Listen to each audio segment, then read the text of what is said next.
Setiap entrepreneur pasti pernah mengalami kegagalan. Entah itu entrepreneur besar atau kecil, tidak ada perjalanan yang mulus seperti jalan tol untuk mencapai kesuksesan. Semua ada hambatannya, entah itu yang bikin baper, galau, atau bahkan putus asa. Sama seperti kisah entrepreneur berikut ini. Saya sudah merangkum 3 entrepreneur besar yang hidupnya mengalami banyak sekali kegagalan. Tapi karena dia berjuang terus, makanya dia telah menemukan akhirnya kesuksesan. Mereka tahu gimana caranya bisa bangkit dari keterpurukan. Daripada penasaran, langsung aja kita simak pembahasan kali ini. Ngomongin masalah teknologi, tentu Steve Jobs adalah orang yang pertama kali terlintas di pikiran banyak orang. Jobs bukan hanya dikenal sebagai pencipta Apple, tapi juga sebagai inovator di bidang teknologi.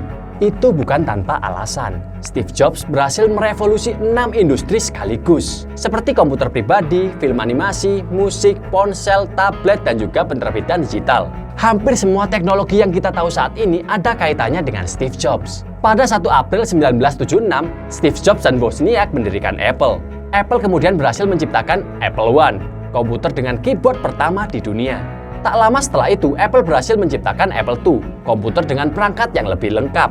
Nama Jobs semakin terkenal setelah perusahaannya meluncurkan Macintosh. Produk ini begitu mengagumkan karena sistem operasinya begitu easy to use. Bahkan rumornya, Macintosh adalah sumber inspirasi Bill Gates dalam menciptakan Windows, yang akhirnya membuat Bill Gates menjadi orang terkaya di dunia.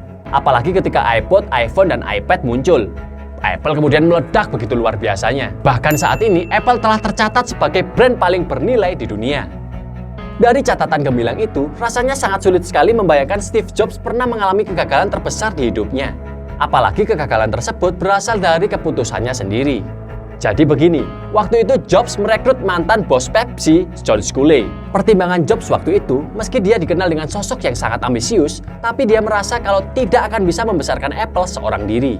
Dia membutuhkan orang hebat lain untuk membesarkan Apple, dan terpilihlah sosok John Sculley ini, yaitu seorang bos Pepsi yang berhasil membesarkan Pepsi karena Pepsi Challenge-nya, yang sempat membuat Coca-Cola keteteran. Ada sebuah rumor tentang ajakan Jobs kepada Sculley yang begitu fenomenal. Kurang lebih Jobs ngomong kayak gini ke Sculley, "Skul, masa kamu nggak bosen jualan soda terus-terusan seumur hidupmu? Ikut aku aja deh, nanti aku ajak kamu buat ngubah dunia. Lebih seru cuy, lebih menantang cuy." Sebuah tawaran yang kampret ya. Itu tawaran atau ejekan sih sebenarnya? Mungkin karena tawarannya kurang sopan, makanya Jobs kena karma. Awalnya sih duet antara Jobs dan Sculley ini terbilang cukup baik ya untuk meningkatkan angka penjualan Macintosh. Bahkan analisis dari Business Week mengatakan kalau duet antara Sculley dan Jobs adalah duet terbaik sepanjang masa. Tapi sepertinya masa bulan madu mereka nggak bertahan lama. Saat penjualan Macintosh semakin menurun, Jobs mulai menyalahkan semua orang, termasuk Sculley. Bahkan ketika Sculley menawarkan sebuah solusi, Jobs menolaknya. Mungkin karena sakit hati itulah, akhirnya Sculley mengompor-ngompori salah satu pendiri Apple lainnya, Mike Markula, untuk mendepak Jobs dari Apple. Jobs dipecat dari perusahaannya oleh orang kepercayaannya sendiri. Ngenes. Ini adalah kisah pengkhianatan paling tragis melebihi pengkhianatan Eric Olim ke Jessica Jane. Bahkan dalam beberapa wawancara dengan media, Sculley mengatakan, meski Jobs adalah seorang pemikir yang besar, seorang motivator yang ulung, tapi dia buruk dalam hal manajemen. Sudah dipecat, dia ejek-ejek lagi. Apes banget Jobs. Tapi yang namanya orang kreatif dan jenius, didepak dari perusahaan nggak ngaruh buat Jobs. Dia malah berhasil membuat sebuah perusahaan yang nggak kalah fenomenal, yaitu Next, yang kemudian mengakuisisi Pixar Animation Studios. Pixar meraih kesuksesan yang luar biasa ketika dia melaunching sebuah film animasi yang bernama Toy Story. Nggak pernah disangka, ternyata dipecat dari Apple merupakan momen terbaik sepanjang hidupnya. Jobs mengaku beban berat sebagai orang sukses di pundaknya akhirnya tergantikan menjadi sebuah keleluasaan sebagai seorang pemula, dan itu membuatnya semakin kreatif. Satu pelajaran yang bisa dipetik dari kegagalan kisah Jobs adalah ketegarannya dalam menghadapi kegagalan. Jobs merasa telah menemukan periode terbaik di dalam hidupnya ketika keluar dari zona nyaman. Wah, beda banget ya sama mental orang-orang yang suka bertanya di media sosial, "Bang, bisnis apa sih yang paling laris saat ini?" Dan ketika dikasih tahu, mereka malah nggak eksekusi. Aduh. Tobat. Kisah kegagalan berikutnya datang dari Sehong. Lahir di keluarga pebisnis sukses, tak membuat karir bisnisnya berjalan mulus. Saat ini Sehong dikenal sebagai co-founder dari Sensio, sebuah perusahaan pemasok kebutuhan rumah tangga. Tapi sebelum berhasil seperti saat ini, Hong bercerita kalau dia pernah mengalami 2 kali kegagalan terbesar yang membuatnya harus mengalami kerugian jutaan dolar. Kala itu, Hong pertama kali mengembangkan bisnisnya di bidang teknologi, yakni perangkat tablet dengan merek iPod. iPod loh ya, bukan iPod. Mungkin dia terinspirasi dengan Steve Jobs dan memprediksi kalau pasar tablet akan meningkat drastis. Tapi sayangnya prediksinya itu salah. Perkembangan tablet ternyata kalah dengan perkembangan smartphone yang semakin meningkat. Dampak terbesarnya, tahun 2000 silam, perusahaannya harus rela gulung tikar dengan kerugian $1 juta. Waduh, kalau saya sih bakalan gila kalau jadi Hong, kehilangan duit segitu gedenya gitu loh. Tapi untungnya Hong berasal dari keluarga kaya raya. Nggak selang beberapa lama kemudian, Hong mencoba peruntungannya kembali dengan membuka bisnis di bidang peralatan dapur. Bisnis ini memerlukan dana yang tidak sedikit, tapi untungnya dia mendapatkan pinjaman dari orang tuanya. Tapi apa mau dikata, selang 2 tahun setelah berdiri, bisnis Hong ini juga bangkrut. Total kerugian Hong kalau ditotal sama bisnis yang pertama bisa mencapai $3,5 juta. Aduh, kalau saya kehilangan uang sebesar itu ya, pasti bakal gila dan juga kena stroke, kena serangan jantung, mati deh. Tapi untungnya Hong bukan saya. Dia masih memiliki orang tua yang kaya raya yang mensupport bisnisnya. Kegagalan-kegagalan yang dialaminya membuatnya dia banyak belajar tentang bagaimana cara mengelola bisnis yang benar. Berkat relasi yang dimiliki ayah Hong, dia dipertemukan dengan seorang mitra bisnis yang bernama Danny Levy. Tahun 2003, barulah dia mendirikan Sensio, yang bergerak di bidang pemasok kebutuhan rumah tangga. Untungnya karena masih memiliki keterkaitan dengan bisnisnya yang sebelumnya, Hong mengontak kenalan suppliernya untuk diajak bekerja sama. Perlahan tapi pasti, Sensio mulai menunjukkan hasilnya.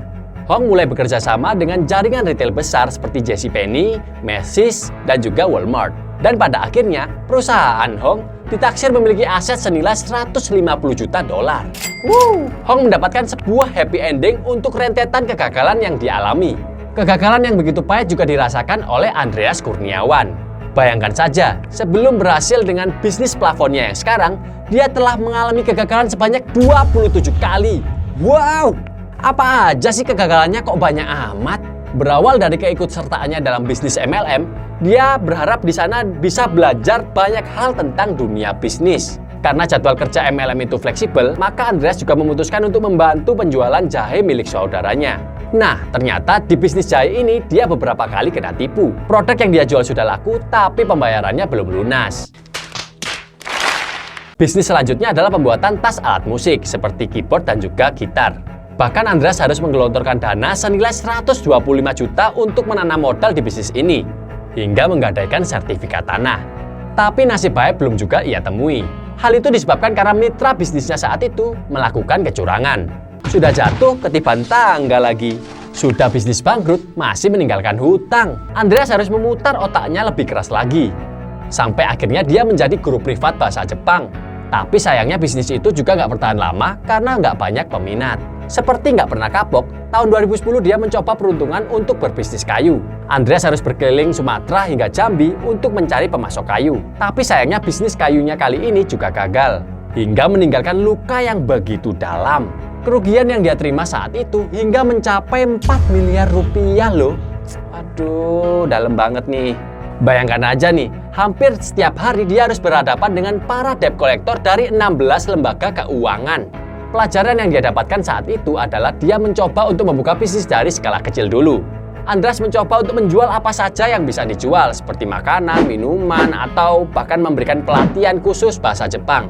Hingga tahun 2010, dia mendapatkan tawaran untuk menjual plafon PVC Sunda Plafon. Berbeda dengan bisnis-bisnis sebelumnya, kali ini dia memutuskan untuk bekerja sendiri tanpa bermitra dengan orang lain. Mulai berjualan di OLX hingga mengenal CEO, pada akhirnya dia mengajukan diri untuk menjadi distributor Sunda Plafon di area Semarang. Dan titik balik perjuangannya adalah ketika dia mendapatkan proyek besar dari PT Adikarya Tbk untuk menggarap pabrik Indofood di Semarang. Bahkan kabarnya, PT Adikarya sendiri yang datang ke kantor Andreas untuk mengajukan penawaran. Sejak saat itulah, namanya semakin dikenal sebagai pembuat plafon. Hingga pada tahun 2017, dia mengibarkan bendera PT Atlantis Karya dengan omset yang mencapai 750 juta per bulannya. Wow! Dari ketiga kisah entrepreneur tadi, saya bisa menarik satu kesimpulan. Kesuksesan bukan hanya butuh perjuangan, tapi juga butuh partner bisnis yang tepat. Steve Jobs dipecat dari perusahaannya sendiri karena ulah dari John Sculley, orang pilihannya sendiri. Sehong baru berhasil ketika dia berjumpa dengan Danny Levy. Beruntung juga dia dilahirkan dari lingkungan orang sukses dan support pada bisnisnya. Bahkan Andreas baru berhasil di bisnisnya yang ke-28 ketika dia memutuskan untuk berbisnis sendiri tanpa memiliki mitra. Setelah di bisnis sebelumnya, dia banyak mengalami pengalaman pahit dengan para mitra bisnisnya terdahulu. Jadi gimana dengan mitra bisnismu? Apa kalian sudah yakin dengan mereka?